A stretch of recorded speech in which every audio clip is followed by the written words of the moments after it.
Assalomu alaykum kuzatuvchilar. Kaliforniya yomg'ir cho'lchang ishqibozlari Mashhurot Ergashev Kaliforniya cho'lchanglari bilan shug'ullanaman hamda daromad qilaman. Mana navbatdagi dastavkamiz Toshkent viloyati Yangiyo'l tumanida Qulpinoy shakllarimiz zakaz qilishgan. Qulpinoyga sogani 6 tonna zakaz qilishgan. Hozir mashina kelgan, yuklashni boshlaymiz. Xudo xolasa chiqib ketadi.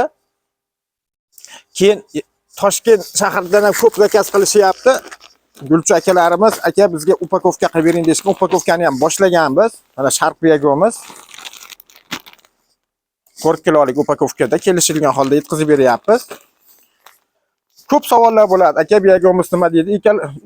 Biagomiz bu ekologik toza mahsulot bo'lib, o'simlikni tez o'sishini rivojlantirib beradi. Uning yordamida yetishtirilgan har qanday meva-sabzavotlar inson salomatligiga ziyon yetkazmaydi. Agarda kimgadir shunaqangi Biagomizlar qopdami, upakovkadami zakaz qilinsa, kelishilgan holda yetkazib beramiz. Kimgadir shunaqangi narsa Biagomizlar kerak bo'lsa, ekranimiz ostidagi telefon raqamlariga telefon qilishlari mumkin. Hamda bitta like, podpiskasini bosib qo'yishni unutmanglar. Hamisha sizlar bilan biz sog' bo'linglar, salomat bo'linglar.